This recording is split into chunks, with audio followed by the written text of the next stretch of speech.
రాజకీయాల్లో సామాజిక వర్గాల్లో ఇప్పుడు ఒకే ఒక్క పేరు సంచలనంగా మారింది. ఆ పేరే బచ్చలకూరి జోసెఫ్ అలియాస్ ప్రశ్నారావణ్. యూట్యూబర్ ముసుగులో దేశద్రోహి సిద్ధాంతాలను ప్రచారం చేస్తున్నాడనే ఆరోపణలపై ఉపచట్టం కింద అరెస్టైన రావణ్ కేసులో దిమ్మ తిరిగే నిజాలు ఒక్కొక్కటిగా బయటకు వస్తున్నాయి. హిందూ దేవతలను అశ్లీల పదజాలంతో దూషించడం, సమాజంలో మత విద్వేషాలు రేపడం వెనుక ఒక భారీ పొలిటికల్ నెట్వర్క్ ఉన్నట్లు పోలీసులు గుర్తించారు. అసలు నిరుద్యోగి అయిన ఈ రావణ్ ఖాతాల్లోకి లక్షల రూపాయల ఫండింగ్ ఎక్కడి నుంచి వచ్చింది? దీని వెనుక ఉన్న ఆ గొడ్డలి పార్టీ నాయకులు ఎవరు? నంద్యాల పర్యటనలో ముఖ్యమంత్రి నారా చంద్రబాబు నాయుడు ఈ కేసుపై చేసిన సంచలన వ్యాఖ్యలు ఏంటి? డిప్యూటీ సీఎం పవన్ కళ్యాణ్ ను టార్గెట్ చేయడం వెనుక అసలు మాస్టర్ ప్లాన్ ఎవరిది? గన్నవరం పోలీసులు జరిపిన డిజిటల్ దర్యాప్తులో తేలిన దిగ్భ్రాంతికర విషయాలు ఏంటి?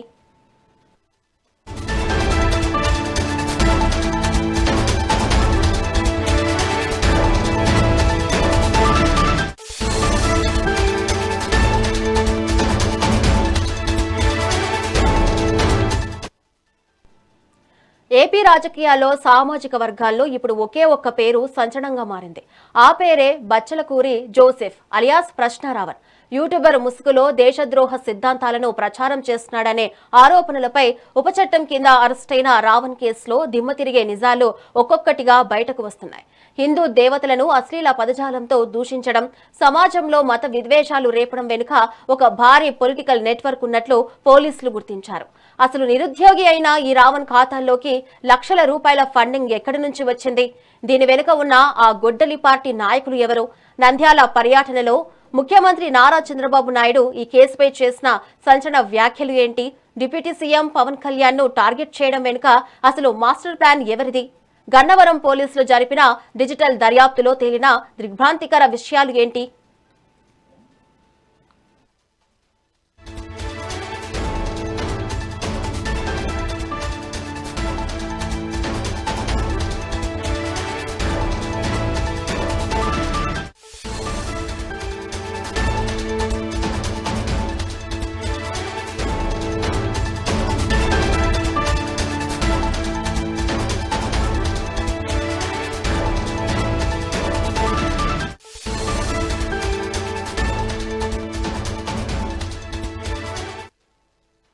మరి ఇదే అంశం మీద మన సందేహాలన్నీ తీర్చడానికి ప్రముఖ రాజకీయ విశ్లేషకులు బండారు రామ్మోహన్ రావు గారు ఉన్నారు. నమస్కారం అండి రామ్మోహన్ రావు గారు. నమస్కారం.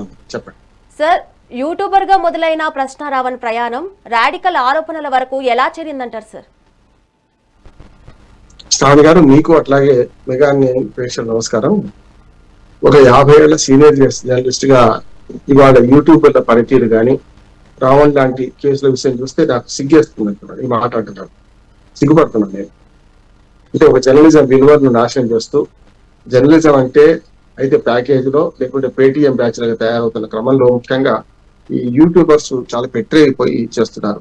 నేను అందరినీ అనడం లేదు, మంచివాడు కూడా ఉన్నారు యూట్యూబర్స్. నేను కూడా చాలా వరకు నేను యూట్యూబర్ని కాదు, కానీ నేను మా టీవీలో మాట్లాడుతూ అట్లాగే కొందరు మంచి యూట్యూబర్లకు నేను అవసరమైన రాజకీయ సామాజిక ఆర్థిక అంశాలు నేను కూడా మాట్లాడతాను.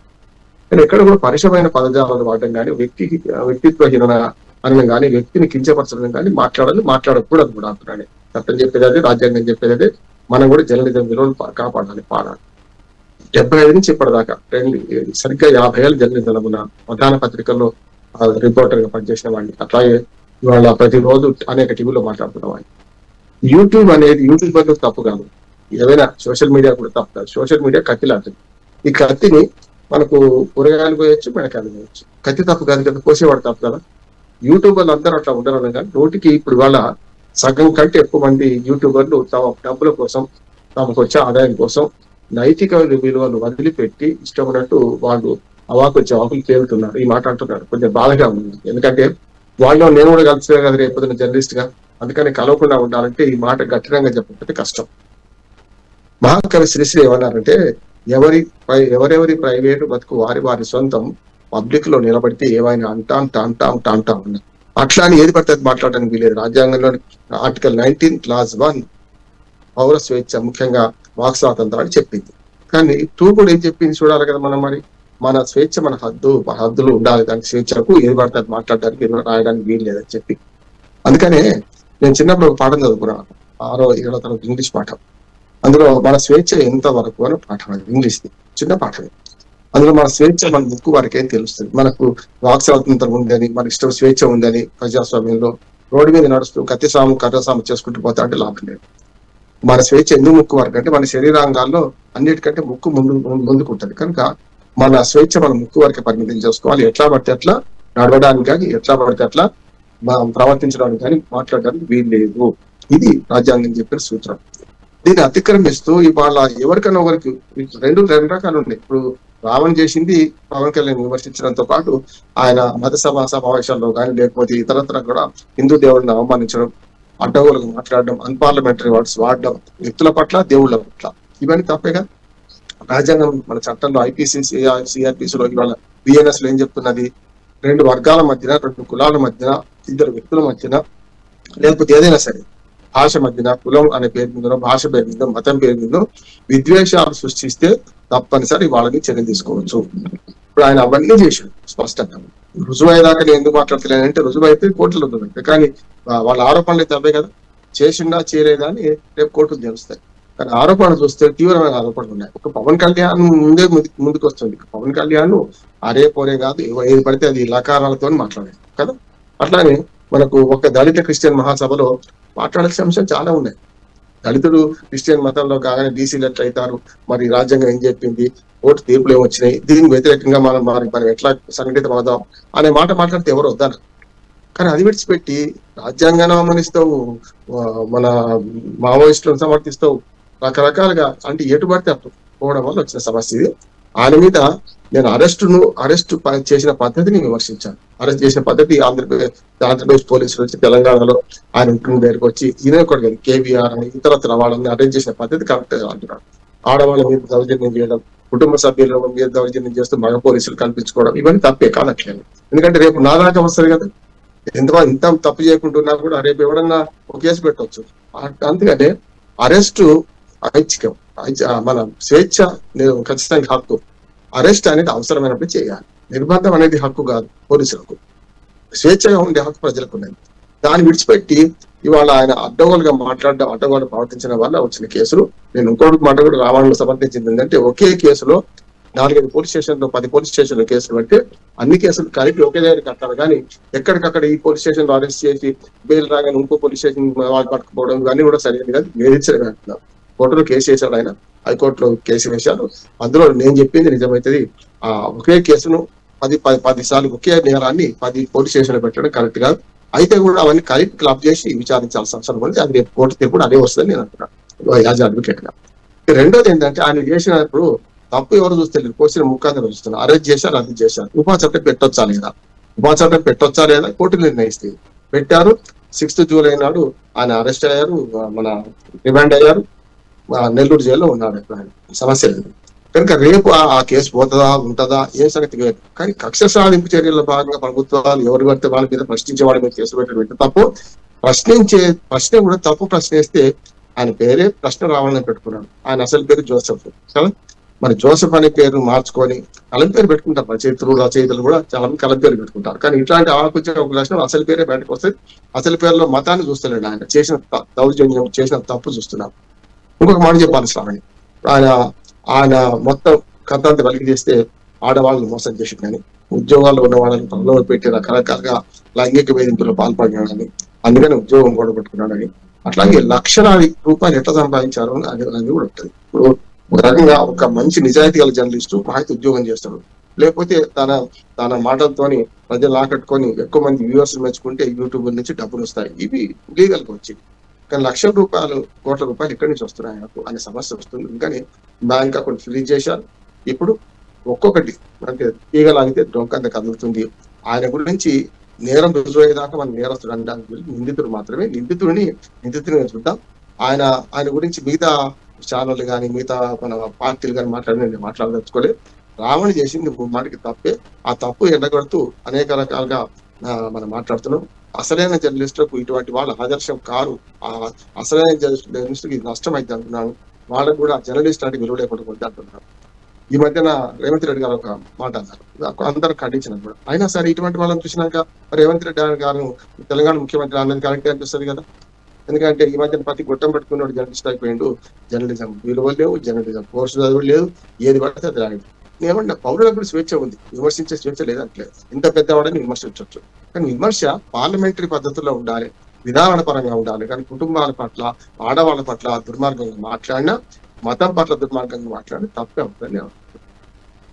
అంటే సార్ 4 బెయిళ్ల తర్వాత 5వ యూఏపీఏ కింద అరెస్ట్ చేయడం పోలీసుల వ్యూహం అంటారా సార్?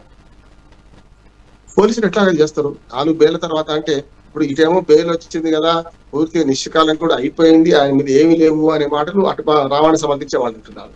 బెయిల్ వస్తే ఏమున్నది, బెయిల్ హక్కే కదా, బెయిల్ వచ్చింది, బెయిలబుల్ కేసులో బెయిల్ రాకపోతే ఏమవుతుంది, లేకుంటే 7 ఏళ్ల లోపు శిక్ష పడే కేసులు నాన్ బెయిల్ అవ్వలేనా సరే బెయిల్ ఇస్తారు కదా, దానికే ఉంది అంటున్నారు. ఇప్పుడు రావాణికి సమర్థించే వాళ్ళు ఏమంటున్నారంటే బెయిల్ 4 కేసులలో బెయిల్ వచ్చేసింది అంటే బాహలు అయిపోయింది, అక్కడెక్కడ అయిపోయింది, ఆయన నేరం రుజువు కాలేదు, ఇంటికి పోతున్నారు. లేదు కదా, బెయిల్ అనేది హక్కు, స్వేచ్ఛ. నిర్బంధం అనేది అది హక్కు కాదు. నిర్బంధం అనేది అవసరమైనప్పుడు నిర్బంధం చేయాలి. పారిపోతున్నాడు, వేరే విదేశాలకు వెళ్ళిపోతాడు, అక్కడ ఉండడు, మళ్ళీ దొరకడు అన్నప్పుడు నిర్బంధం చేయాలి.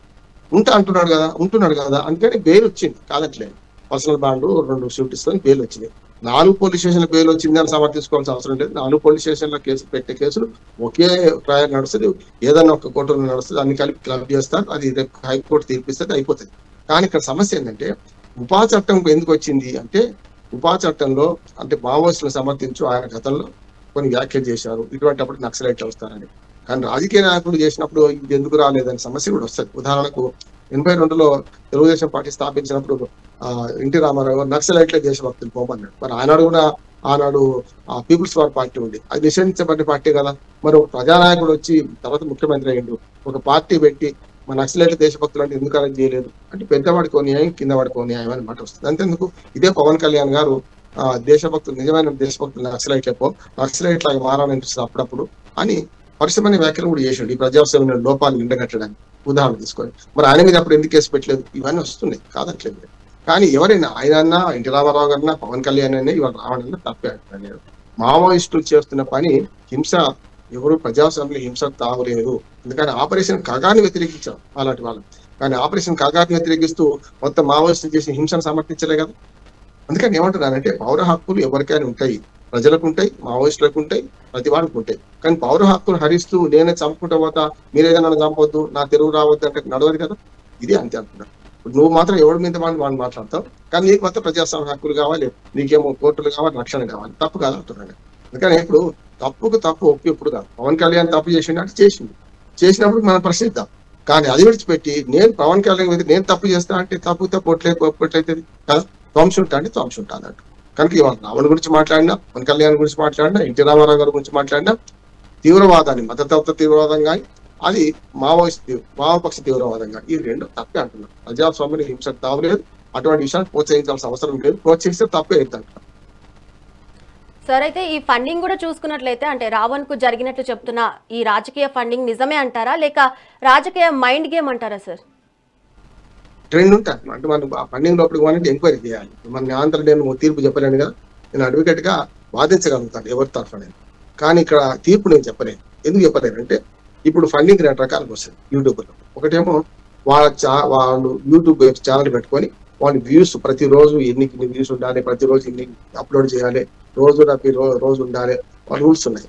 ఆ వ్యూస్ ని బట్టి మళ్ళీ వెనక అడ్వర్టైజ్మెంట్ వస్తాయి, అడ్వర్టైజ్మెంట్ డబ్బు వస్తే లీగల్ నడుస్తారు. దాన్ని చాలా మంది ఉంటారు. అంతేందుకు మన కరోనా కష్టకాలంలో బిల్ క్లింటన్ వాళ్ళు అలాంటి వాళ్ళు నేను ₹1,00,00,000 సంపాదించుకున్నా, బరాక్ ఒబామా కూడా అన్నాడు ₹1,00,00,000 సంపాదించుకున్నా అన్నాడు.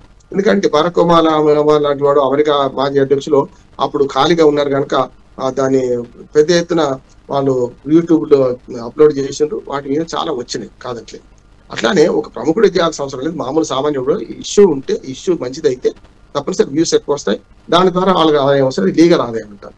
కానీ ఎవరైనా బ్లాక్మెయిల్ చేసో, ఒక మహిళను వేధించో, లేకుంటే మహిళ నగ్న వీడియోలు బయట చేస్తామని బెదిరించో, ఇట్లాంటివి తప్పు కదా. లేకుండా ఒక అధికారిని బెదిరించో, ఒక రాజకీయ నాయకుడు బెదిరించో డబ్బులు తీసుకోవడం ఒకటి, అంటే బెదిరించి తీసుకోవడం ఒక పద్ధతి. రెండవది అనుకూలంగా మాట్లాడి తీసుకోవడం. ఈ రెండే అవుతున్నాయి. సోషల్ మీడియాను పెద్ద వాట్సాప్ గ్రూప్, సోషల్ మీడియాలో అన్ని రకాల ఇన్స్టాగ్రామ్, మన ఫేస్బుక్ కానీ, వాట్సాప్ కానీ, ఇంకా రకరకాలు ఉన్నాయి కదా. ఇవన్నిటి ద్వారా రాజకీయ నాయకులు ఏమనుకుంటారంటే మెయిన్ స్ట్రీమ్ పత్రికలు కానీ ఇవన్నీ డబ్బా కొట్టవు. మెయిన్ స్ట్రీమ్ పత్రికలు మంచి చెడు అంటాయి, మన ఛానల్ కూడా.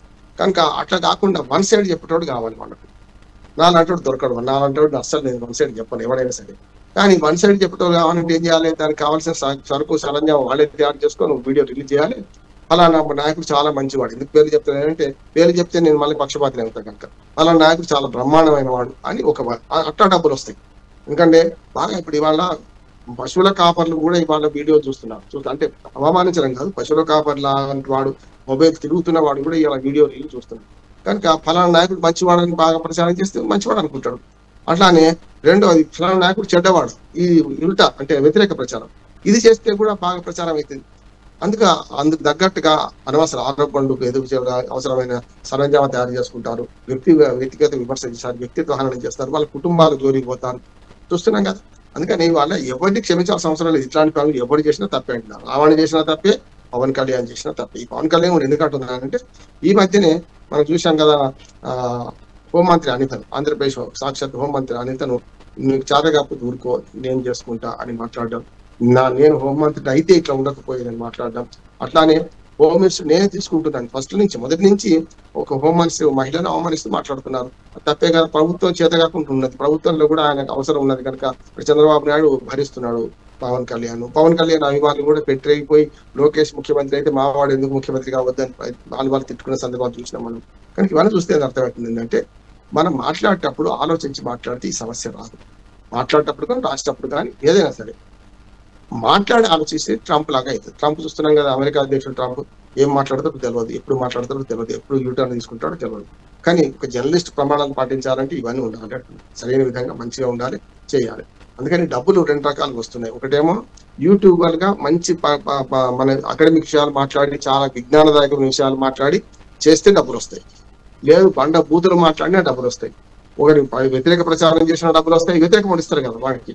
అట్లాగే అనుకూల ప్రచారం చేసిన చేయించుకుని వాడు డబ్బులు ఇస్తారు. ఇట్లా రకరకాల. కనుక ఇక్కడ ఏమైందంటే మొదటిది లీగల్ ఒక విజ్ఞానదాయకమైన విషయాలు ప్రచారం చేయడం, లేకపోతే ఏదైనా సరే ఒక మంచి విశ్లేషణ చేయడం, దాని ద్వారా డబ్బులు వచ్చుడు, అది కరెక్ట్ లీగల్.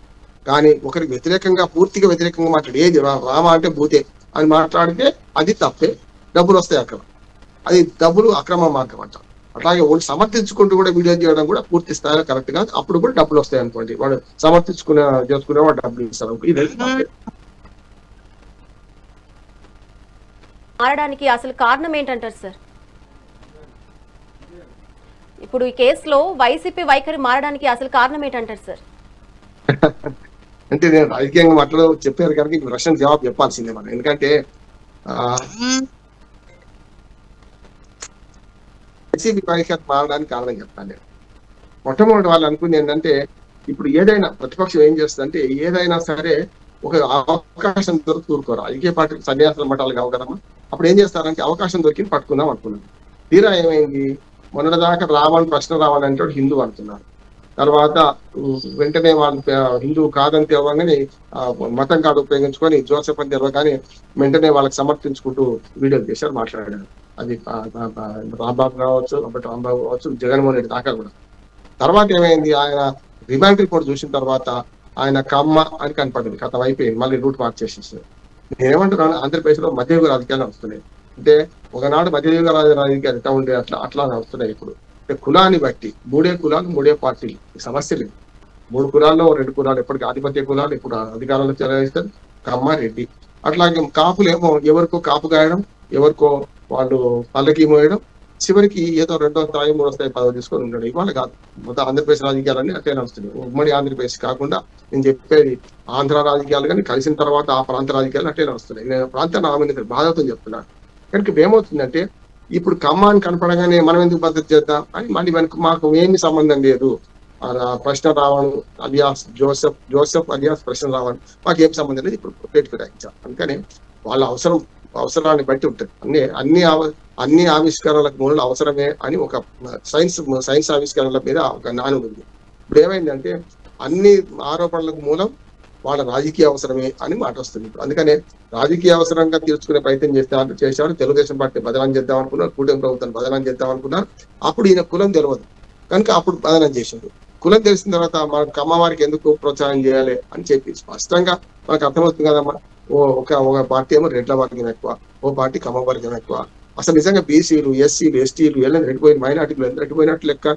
వీళ్ళందరూ ఎవరికో పల్లెకి మోస్తారు. ఈ 2-3 పార్టీలలో ఏటో పార్టీ పల్లెకి మోస్తున్నారు. కనుక ఈ రాజకీయాల్లో ఈ వైసీపీ వైఖరి మారడానికి ప్రధాన కారణం ఆ జోసెఫ్ అలియాస్ ప్రశ్నరావణ్ కులం తెలవడం వల్ల మారిందేమని నేను అనుకుంటున్నాను.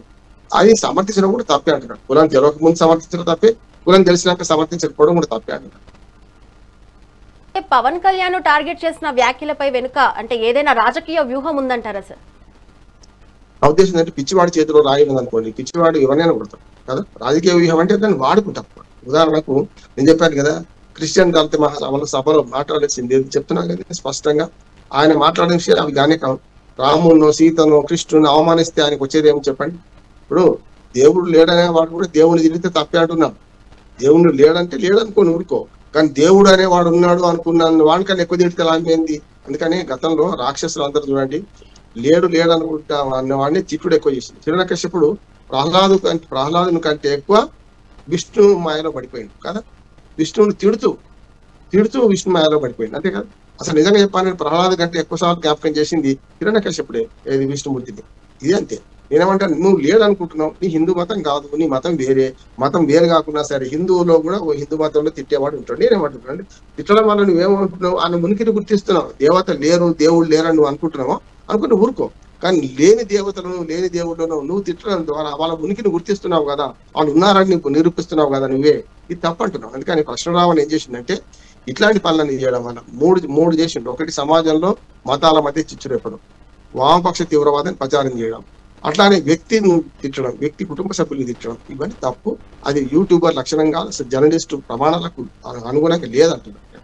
నిజంగానే విధానాల పరంగా నేను చెప్తున్నాను కదమ్మా, పవన్ కళ్యాణ్ గారి గురించో, చంద్రబాబు నాయుడు గారి గురించి, జగన్మోహన్ రెడ్డి గారి గురించో, కేసీఆర్ గారి గురించో, రేవంత్ రెడ్డి గారి గురించో, మోడీ గారి గురించో, ఇంకెవరి గురించి అయినా సరే అక్రాంపు దాకా పోతాను, అమెరికా దాకా పోతాం. నేను వాళ్ళ విధానాలు విమర్శిస్తాను అంతే తప్ప వాళ్ళ సొంతంగా ఎప్పుడు విమర్శించాను. విధానాలు ప్రజలకు నష్టమా లాభమా, ప్రజలకు కావాల్సింది ఏంది, ఏది కరెక్ట్ అని చెప్పబట్టి నేను చేద్దాం. నేను అనుకున్నంత కరెక్ట్ కాకపోవచ్చు, ఒక్కోసారి నా అంచనాలు కూడా తప్పవచ్చు. ఉదాహరణకు తమిళనాడులో చాలా మంది నాలాంటి వాళ్ళందరం కూడా ఫెయిల్ అయినాము. తమిళనాడు ఫలితాలు అంచనా వేయడం అయితే మొత్తం ఆగమైపోతాం. మళ్ళీ మాట్లాడుకుంటున్నాం. మనం మాట్లాడే ప్రజలు అందరికంటే ప్రజలు గొప్పవాళ్ళు, వాళ్ళని తిరస్కరించాలా, వాళ్ళని ఆదరించాలా వాడు చూస్తాడు. అందుకని ఇక్కడ ఒక యూట్యూబర్ కానీ, ఒక జర్నలిస్ట్ కానీ నిజాయితీగా తాను చేసిన ప్రయత్నం మంచిదా కాదా, అంతిమంగా ప్రజలకు ఉపయోగమా కాదా అది చూడాలి తప్ప తనకు ఉపయోగం అనుకున్నప్పుడు తప్పనిసరి దొంగ పనులని టేక్ ఓవర్ చేసే అవకాశం ఉందంటారా? అమ్మా, ఈ కేసును ఎన్ఐఏ టేక్ ఓవర్ చేసే అవకాశం ఉందంటారా సార్? చెప్పలేము. మేము ఉపా చట్టం కింద ఉంది కదా, ఉపా చట్టం కింద ఏమైందంటే నాకంత పెద్దగా తీవ్రవాదం సంబంధం ఉందని నేను అనుకుంటలేను ఆయనకు అనే వ్యాఖ్యను బట్టి ఆయన చేశాను. కృష్ణరావణ్ను నేను ఇంత విమర్శిస్తున్నా, సమర్థించే పని కూడా చెప్తున్నాను. ఆయన బేగో మావోయిస్టులో సంబంధాలు ఉన్నాయని అనుకుంటలేను. ఆయన ఎంతసేపు ఏంటంటే సనాతన ధర్మాన్ని వ్యతిరేకిస్తున్నాడు మనకు అర్థమైంది. చూడండి, చాలా మంది కమ్యూనిస్టులతో సాయం చేస్తారు, మోడీకి సపోర్ట్ చేసే ఎవరైనా వ్యతిరేకిస్తారు, మోడీకి వ్యతిరేకమైన ఎవరినైనా సమర్థించుకుంటారు. ఉదాహరణ చూడండి, గతంలో ఇదే పవన్ కళ్యాణ్ తోనే ఆంధ్రప్రదేశ్ లో కమ్యూనిస్ట్ పార్టీ సేమ్ చేసినాయి కదా, కలిసి పోటీ చేసినాయి కదా. ఆయన సనాతన ధర్మం అంటే ఇప్పుడు ఆయన మంచోడు కాకుండా అంతేగాని మరి ఒకనాడు కలిసినాడు. చెగువేర వారసుని నేను, ఫలానా మా నాన్న కమ్యూనిస్టు, మా నాన్న ఫలానా రైల్వే ఉద్యోగి అని చెప్పుకున్నాడు. అరే పేదవాడు మంచివాడు అని మీరు తెలుసుకున్నారు కదా. పవన్ కళ్యాణ్ అక్కడిని తెలుసుకున్నారు, పోటీ చేశారు కదా. ఆయన 2 చోట్ల ఓడిపోయింది, మీరు ఇక్కడ గెలవలేదు. నేనేమంటానంటే మోడీకి వ్యతిరేకంగా ఎవరు మాట్లాడతారో వాళ్ళందరూ ఇంత దుర్మార్గులే కలుపుకపోదాం అని రాజకీయ పార్టీ. మోడీకి అనుకూలంగా ఎవరు మాట్లాడతారో వాళ్ళకి వ్యతిరేకం చేద్దామని రాజకీయ పార్టీలు కూడా రెండు ఉన్నాయి. అందుకని స్వామి కంటే స్వామి భక్తి, రాజు కంటే రాజభక్తి చూపించే యూట్యూబర్లు ఉంటారు, పత్రికలు ఉంటాయి, ఎలక్ట్రానిక్ మీడియా ఉంటుంది. ఇవన్నిటి వల్ల వస్తున్న సమస్య అంటున్నాను. నాకు తెలిసి అంటే నేను నా అంచనా అయితే రావణకు అంటే జోసెఫ్ కి మావోయిస్టుల సంబంధాలు ఉన్నాయని నేను అనుకుంటలేను. కానీ ఆ భావజాలను సమర్థించడంలో కూడా ఒక హద్దు ఉంటుంది, దాటిపోవద్దు అంటున్నాను. ఆపరేషన్ కాక నువ్వు వ్యతిరేకించు ఎవడుద్దాను, కానీ వాళ్ళ భావజాలని చంపుడు అంటే కన్ను పన్ను అంటే లోకమంతా గుడ్డిపోయిపోద్ది కదా. ఎప్పుడు ప్రజాస్వామ్యం హింసకు తావులేదు, ఆ మాట మాట్లాడినాక నువ్వు ఏదైనా మాట్లాడతావు. కానీ అదే లేకుండా కేవలం మావోయిస్టులకు మద్దతు చేస్తామంటే అరెస్ట్ అవుతారు. కానీ నాకు తెలిసి అయితే నా అంచనా, నా అవగాహన మేరకు పెద్ద ఎత్తున తీవ్రవాదంతో సంబంధాలు ఉండిపోయిన వాడైతే కాదనిపిస్తుంది నాకు. ఇదే పొరంబోకు ఒక రకంగా చెప్పాలంటే ఇప్పుడు మన సీజే విమర్శ చేస్తే కొత్త పార్టీ పుట్టింది కదా, అట్లే ఇటువంటి వాళ్ళందరూ కలిసి జర్నలిజం ప్రమాణం నాశనం చేస్తున్నారు. దాని ద్వారా నిజమైన జర్నలిస్ట్ కూడా పరీక్షలు వస్తున్నాయి. నిజమైన జర్నలిస్ట్ ఏదైనా చెప్తే మాట్లాడితే నమ్మదగ్గ విషయమా కాదా అని మళ్ళీ క్రాస్ చెక్ చేసుకోవాల్సిన పరిస్థితి వచ్చింది అంటున్నాను నేను. సార్ బ్లాక్మెయిల్ ఆరోపణలు ఎదుర్కొంటున్న వ్యక్తికి సోషల్ మీడియాలో మద్దతు రావడం సమాజానికి ఎలాంటి సంకేతం అని చెప్పొచ్చు సార్? అట్లా ఉంది, సోషల్ మీడియా అట్లా ఉందమ్మా. సోషల్ మీడియా ఎట్లా ఉంది అంటే చెప్పాను కదమ్మా, సోషల్ మీడియా అవాకు జవాకు నమ్ముతుంది, ప్రజలు కూడా అట్లే చూస్తున్నారు. కనుక వీళ్ళు కూడా అట్లా తయారవుతున్నారు. గతంలో సినిమాల గురించి రాసరావు మంచి మాట అన్నారు. అరే వాళ్ళు చూస్తున్నారు, మేము సినిమా తీస్తున్నాం. ప్రజలేమన్నారు, మీరు తీస్తున్నారు, మేము చూస్తున్నాం అన్నారు. ఏది ముందు, అటు విత్తు ముందా చెట్టు ముందా, ఎటు పోవాలి? ఇది అంతే. ఏమంటున్నానంటే సోషల్ మీడియాలో అవాకు జవాకు పెడితే పోతున్నాయంటే నేను ఒక ఉదాహరణకి పోలిస్తాను. నేను చాలా వేల వీడియో 10,000 వీడియో తీయొచ్చు ఇప్పటివరకు, ఎక్కడ కూడా అవాకు జవాకులు మాట్లాడి. బోసిడీకి అంటే ఏమిటి అని మాకు పట్టాభి వాళ్ళు తిట్టుకుంటే చాలా ఇంట్రెస్ట్, అకాడమిక్ ఇంట్రెస్ట్ గా బోసిడీకి అనే ఉర్దూ పదం, బోసిడీకి అంటే ఏంటి, బోసిడీకే అంటే ఏంటిది నేను చాలా అర్థ వివరణ చేసిన.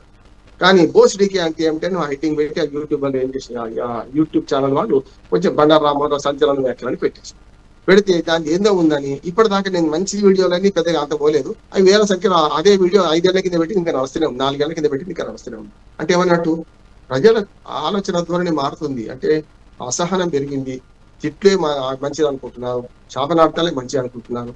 మరి వాళ్ళు మార్చాలంటే మనమే కదా మార్చాల్సింది. వాడు ఏమన్నా చేసుకోండి, నాకు రూపాయి రాకున్నా సరే నేను ఇతర రూపాయి ఎక్కడ తీసుకోండి, యూట్యూబ్ వల్ల కూడా నేను ఫ్రీ సర్వీస్ చేస్తాను. అటువంటిప్పుడు నాకు రూపాయి వచ్చే ఆలోచన లేకపోతే నేను ఎందుకు మారుతా, నేను ఎందుకు అవాకు చవాకు వెళ్తా? కనుక నాలాంటి వాడిని వీడియో తక్కువ చూస్తారు కానీ తక్కువ చూస్తారు. ఆదరించేది మంచి తొందరగా పోదు, చెడు తొందరగా పోతుంది. చూస్తున్నాం కదా, ఇప్పుడు అబద్ధం ఆడరాదు, అన్యాయం చేయరాదని హరిచంద్రుని కథ చదువుకొని అబద్ధం ఆడకపోతే ఇన్ని కష్టాలు వస్తాయి అబద్ధం ఆడేమంటారు. అప్పుడు ఏం చేస్తాం? అందుకని మనం ఏమంటారంటే ఏది రిసీవ్ చేసుకుంది సమాజం అంటే మంచి తొందరగా రిసీవ్ చేసుకుంది, చెడుని తొందరగా రిసీవ్ చేసుకుంటుంది. కనుక చెడే మాట్లాడదామా, మనం ఆత్మపరిశీలన చేసుకోవాలి. జర్నలిస్ట్ ప్రమాణాలు కాపాడాలి, అందరు రాజకీయ ప్రమాణాలు కాపాడాలి, జర్నలిస్టులు కాపాడాలి. కేవలం యూట్యూబర్ ఛానల్ అంటే నేను అడ్వకేట్లు అందరూ మంచిగున్నారా, నేను ఒక్కడే మంచిగున్నా నేను అనుకుంటే కూడా తప్పే. కానీ అందరూ మంచిగా లేరు. అడ్వకేట్లల్లా మంచి లేని వాళ్ళు ఉన్నారు, ఆ డాక్టర్లల్లా రోజు దోపిడీ చేసేవాళ్ళు ఉన్నారు, రాజకీయ నాయకులు, అన్ని రంగాల్లో అన్ని ఉంటాయి. ఒక మాట చెప్తున్నాను ముగిస్తాను. మన కన్నుకు శుక్లం వచ్చింది అనుకోండి, క్యాటరాక్ట్ ఆపరేషన్ చేసి కన్ను విడిచేసుకోం కదా, ఇదే అంటే జర్నలిజంలో కూడా పొరపాట్లు ఉన్నాయి. యూట్యూబర్లు తప్పు చేస్తున్నారు. అంటే ఏంటి, కంటికి మసకైతే మసకను తొలగించుకొని ప్రయత్నం చేయాలి తప్ప కన్నును పడుచుకేసుకోవాలి. ఎలకలు ఉన్నాయని ఇల్లు తగలు పెట్టుకోవద్దు. ఇప్పటికీ నేను జర్నలిజం ప్రమాణాలను కాపాడాలని విజ్ఞప్తి చేస్తున్నా, యూట్యూబర్లు కూడా మారాలని విజ్ఞప్తి చేస్తున్నా. ఫస్ట్ రావణ్ లాగాను ఇంకెవరు నాకు ఒక ఉదాహరణ ఆయన పేరు చెప్పాల్సి వస్తుంది. కొన్ని వేల మంది ఉన్నారు. అట్లా మీరందరూ ఈ ధోరణి మార్చుకోండి, మంచిని మంచి చెడ్డని చెడ్డనండి, జర్నలిస్ట్ ప్రమాణాలను కాపాడండి. అప్పుడు ఇటువంటి ప్రశ్న రావణ్ పుట్టరు అని ప్రశ్న ఉండాలి, ప్రశ్న రావణ్ ఉండదు. మంచి విశ్లేషణ అలాగే మంచి సమాచారాన్ని అందించారు రామ్మోహన్ రావు గారు. నమస్తే, థ్యాంక్ యూ సో మచ్.